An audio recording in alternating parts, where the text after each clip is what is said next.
Not only are rents going up because of inflation, but if you look at what the government did during the pandemic, they basically said nobody has to pay their rent. So the government said that we don't give a damn about landlords, right? And they set a new precedent.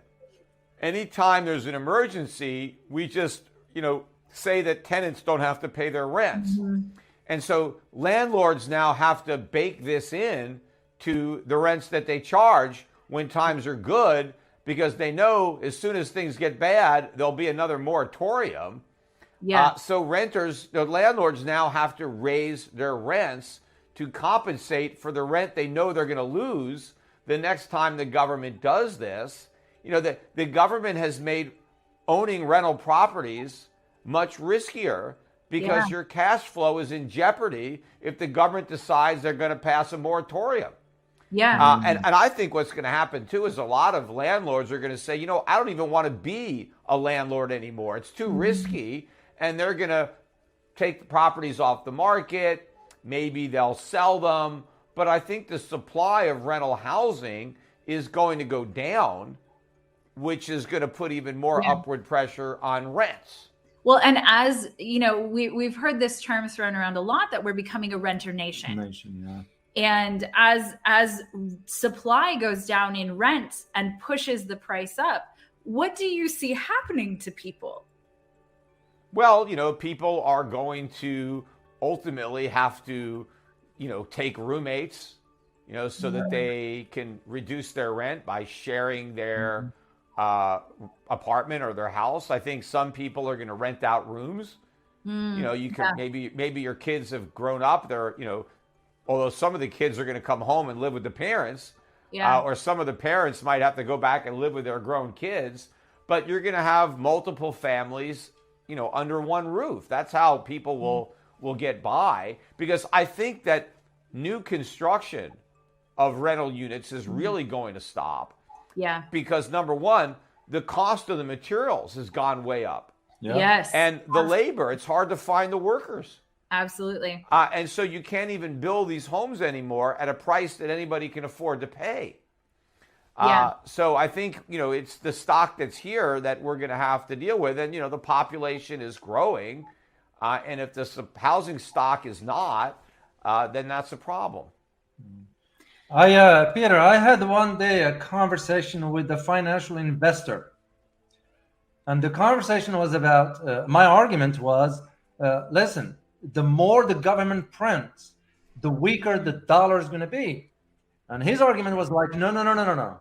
The dollar will always be strong. Look at the demands around the world for the U.S. currency. And I was like, it can be.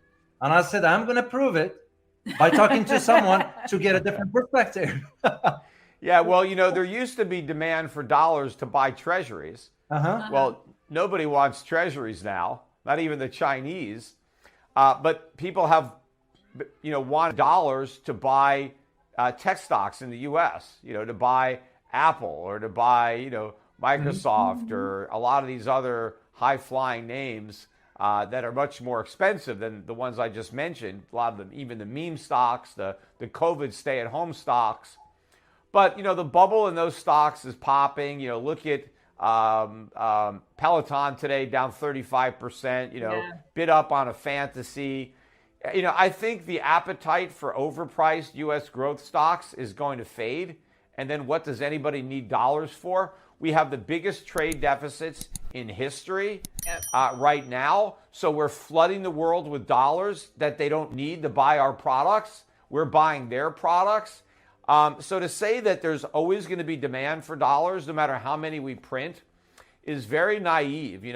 I used to talk to people about the housing bubble 2004, 5, 6, when I was talking about housing prices collapsing, and people would say, no, it's not going to go down. There's not enough supply. Nobody wants to sell. And I said, nobody wants to sell because the houses keep going up. But once the housing prices start to fall, all these houses that are not on the market, a lot of them are going to get listed. And the supply is going to swell. So just because we've had a shortage doesn't mean we can't have a surplus. And, we're going to have a surplus of dollars, a glut of dollars, because people are not going to want them anymore. And we're going to keep on adding more and more to a supply in a saturated market. And, what do you need them for? You need currencies to buy the products that the countries export. But we have a $1 trillion a year deficit in our balance of payments. So we're giving the world a lot more dollars than they need. And eventually the bottom drops out of the market because they start selling the dollars. Who's going to buy them? Nobody needs them. Yeah, well, we certainly noticed that with China now that they are not buying as much as they used to. No, they're selling. They're like gradually winding down their portfolio. I don't know why they're not moving even faster.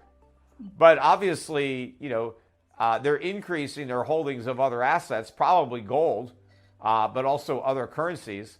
And so the percentage that dollars represent of their reserves is going down faster than the reserves themselves. So you touched on trade deficit, and that's something that I've sort of been keeping my eye on because I think it's not being talked about enough. And you spoke to, that we had the highest all-time trade deficit very recently. Yeah, it's not being talked about at all. The only time the trade deficit was an issue was in the 2016 presidential election because Donald Trump correctly made it an issue.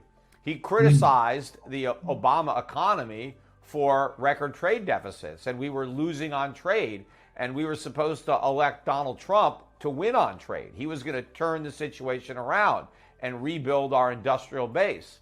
Well, it turned out that was just a lie because Trump didn't actually do anything, right? Trump didn't do anything to turn the economy around. He just doubled down on the failed policies that he inherited from Obama and Bush. So the trade deficits actually went up under Trump, not down. So we lost even bigger on trade with Trump than we did with Obama. But now that the baton has been passed to Biden, the trade deficits have shattered all the records. And so we're losing even worse. But at least we talked about it, in 2015, 2016. We don't talk about it at all now. I mean, we used to talk about the trade deficit during the 1980s. People recognize it as a problem. In fact, a lot of people blame the 87 stock market crash on the big trade deficits. But even though the deficits are much bigger now than they were back then, no one cares about them. And again, it's because they've been bad for so long without any crisis that we've been lulled into a false sense of security that they no longer matter. Well, they matter. It's just that the markets don't care about it yet. But when they finally care, it's going to matter more than ever. Well, and so that's sort of my next question is, people, because it's been bad for so long, it's the same with the money printing, right? It's been that way for so long without a crisis. But, I think there's overall a sense that a lot of these are actually coming to a head. And so what do you see the real consequences of this trade deficit being? Well, again, it's going to be a dollar crisis. I mean, the trade deficit represents the underlying weakness of the U.S. economy. Yeah. It shows that we're living beyond our means because we don't have the capacity to produce these goods ourselves. So the world is supplying us with the stuff we can't produce. And how are we paying for all this stuff? Well, we're not really paying. We're just printing money and giving it to our trading partners. But at some point, the trading partners are going to want something real. They don't want paper. They want the same kinds of products that Americans want.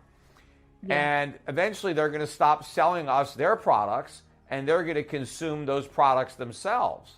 So they'll keep their stuff, and we're going to get stuck with our paper. But we're going to have all this paper, all this money, but nothing to buy. And so the prices will go way up as the dollar comes crashing down.